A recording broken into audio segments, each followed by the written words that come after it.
ओम नमः शिवाय। हर हर महादेव। स्वागत है आपका हमारे चैनल पर। आज के इस वीडियो में आप सुनेंगे भौम प्रदोष व्रत की कथा। भौम प्रदोष, जिसको कि हम मंगल प्रदोष के नाम से भी जानते हैं, मंगलवार के दिन होने के कारण इसे मंगल प्रदोष या भौम प्रदोष कहा जाता है।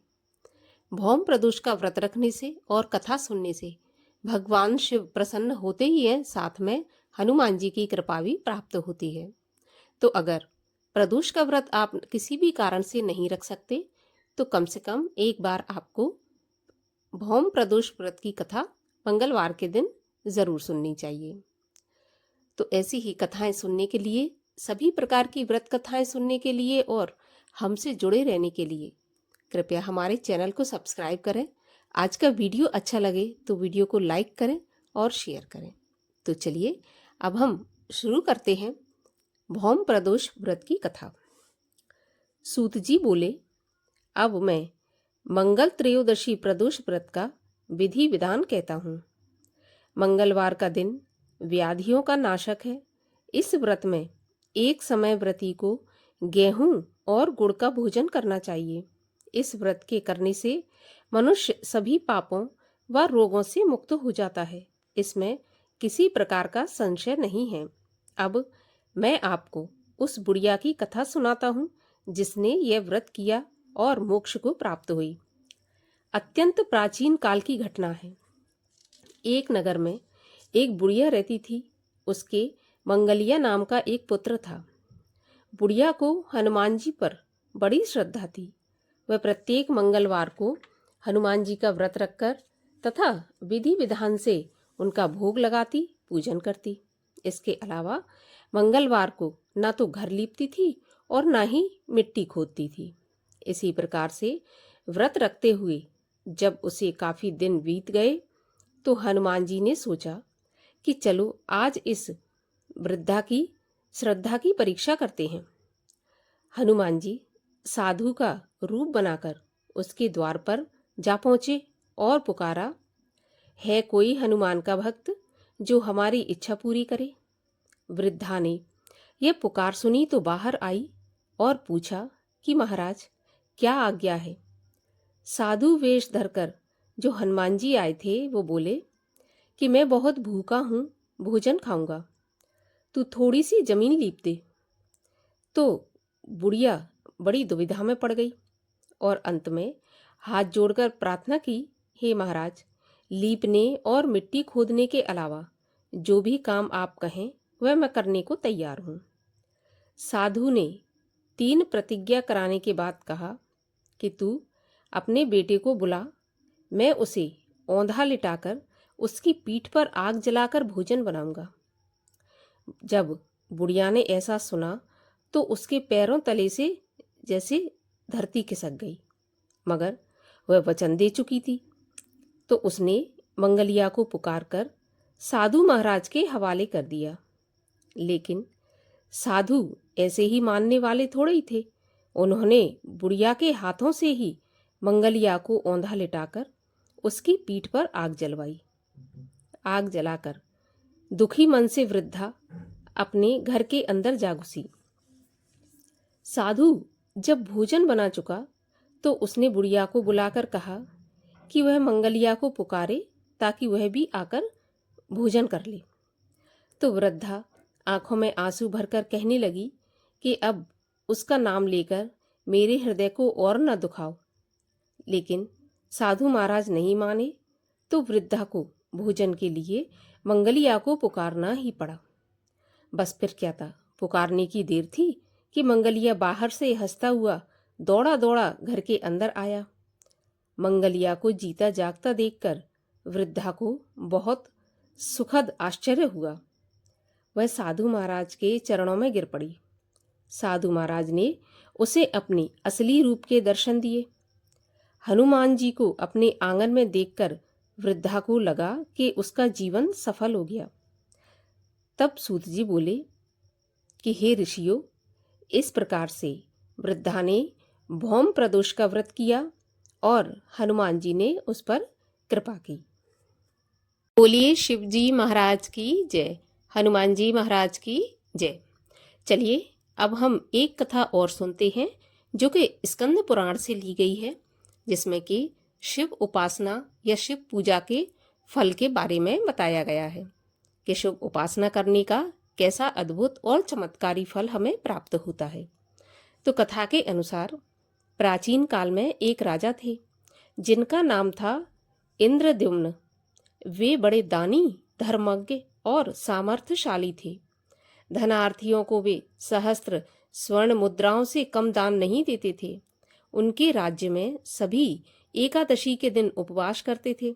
गंगा की बालूका, वर्षा की धारा और आकाश के तारे कदाचित गिने जा सकते थे, पर इंद्रद्युम्न के पुण्यों की गणना कभी नहीं हो सकती थी। इन पुण्यों के प्रताप से वे शरीर के सहित ब्रह्मलोक चले गए। 100 कल्प बीत जाने पर ब्रह्मा जी ने उनसे कहा, राजन, स्वर्ग साधन में केवल पुण्य ही कारण नहीं है, अपितु त्रिलोक के विस्तृत निष्कलंक यश भी अपेक्षित होता है। इधर चिरकाल से तुम्हारा यश क्षीण हो रहा है, उसे पुनः उज्जवल करने के लिए तुम धरती पर जाओ। ब्रह्मा जी के शब्द खत्म भी नहीं हुए थे कि राजा इंद्रद्युम्न ने अपने आप को पृथ्वी पर पाया। वे पृथ्वी पर आ गए। वे अपने निवास स्थान कंपिल्य नगर में गए और वहां के निवासियों से अपने संबंध में पूछताछ करने लगे। उन्होंने कहा, हम लोग तो उनके संबंध में कुछ नहीं जानते। आप किसी वृद्ध या बुजुर्ग से पूछिए, वही बता सकते हैं। सुनते हैं कि नैमिषारण्य में सप्त कल्पांत जीवी मार्कंडेय मुनि रहते हैं। कृपया आप उन्हीं से इस प्राचीन बात का पता लगाइए। जब राजा ने मार्कंडेय जी से प्रणाम करके पूछा कि हे मुनिवर, क्या आप राजा इंद्रद्युम्न को जानते हैं? तब उन्होंने कहा, नहीं, मैं तो नहीं जानता, पर मेरा मित्र नाड़ी जंग बक शायद इसे जानता हो, इसलिए चलो उसी से पूछा जाए। नाड़ी जंग ने अपनी बड़ी विस्तृत कथा सुनाई और साथ ही अपनी असमर्थता प्रकट करते हुए अपने से भी बहुत बड़े पराक्रम वाले उलूक के पास चलने की सलाह दी। पर इसी प्रकार सभी अपने को असमर्थ बताते हुए चिरायु, गृध्रराज और मानसरोवर में रहने वाले कच्छप मंथर के पास पहुंचे। मंथर ने इंद्रद्युम्न को देखते ही पहचान लिया और कहा कि आप लोगों में जो यह 5वां राजा इंद्रद्युम्न है, इसे देखकर मुझे बड़ा डर लगता है, क्योंकि इसी के यज्ञ में जो इसने यज्ञ किया था उसमें मेरी पीठ पृथ्वी की गर्मी से जल गई थी। अब राजा की कीर्ति तो प्रतिष्ठित हो गई, पर उसने स्वर्ग में जाना ठीक नहीं समझा और मोक्ष साधन की जिज्ञासा की। इसके बाद मंथर ने लोमश जी के पास चलना श्रेष्ठ बताया। तो फिर लोमश जी के पास पहुंचकर प्रणाम आदि करने के पश्चात मंथर ने निवेदन किया कि इंद्रद्युम्न कुछ प्रश्न करना चाहते हैं। तब महर्षि लोमश की आज्ञा लेने के बाद इंद्रद्युम्न ने कहा, महाराज, मेरा प्रथम प्रश्न तो यह है कि आप कभी कुटिया बनाकर शीत, आतप तथा वृष्टि से बचने के लिए केवल एक मुट्ठी तृण ही क्यों लिए लेते हैं, मतलब एक मुट्ठी घास ही क्यों लेते हैं?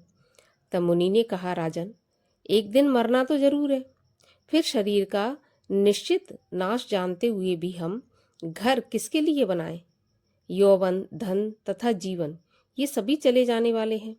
ऐसी दशा में दान ही सर्वोत्तम साधन है। इंद्रद्युम्न ने कहा, हे मुनिवर, यह आयु आपको दान में मिली है अथवा तपस्या के प्रभाव से? मैं ये जानना चाहता हूँ। तब लोमश जी ने कहा, राजन, मैं पूर्व काल में एक दरिद्र शूद्र था। एक दिन दोपहर के समय जल के भीतर मैंने एक बहुत बड़ा शिवलिंग देखा। भूख से मेरे प्राण सूखे जा रहे थे। उस जलाशय में स्नान करके मैंने कमल के सुंदर फूलों से उस शिवलिंग का पूजन किया और आगे चल दिया। लेकिन भूखा होने की वजह से मार्ग में ही मेरी मृत्यु हो गई। दूसरे जन्म में मैं ब्राह्मण के घर में उत्पन्न हुआ। शिव पूजा के फलस्वरूप मुझे पूर्व जन्म की बातों का स्मरण रहने लगा। मैंने जानबूझकर मूकता धारण कर ली, मतलब मैं जानबूझकर चुप रहा। पिता आदि की मृत्यु हो जाने पर संबंधियों ने मुझे गूंगा समझकर त्याग कर दिया। अब मैं रात दिन भगवान शंकर की आराधना करने लगा। इस प्रकार 100 वर्ष बीत गए। प्रभु चंद्रशेखर ने मुझे प्रत्यक्ष दर्शन दिए और मुझे इतनी आयु दे दी।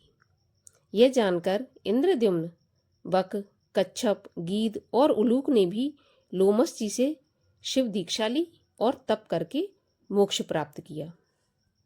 इस प्रकार जो भी भगवान शिव की आराधना करते हैं, शिवलिंग की पूजा करते हैं, वो दीर्घ काल तक चिरायु रहते हैं और धन संपदा युक्त रहते हैं।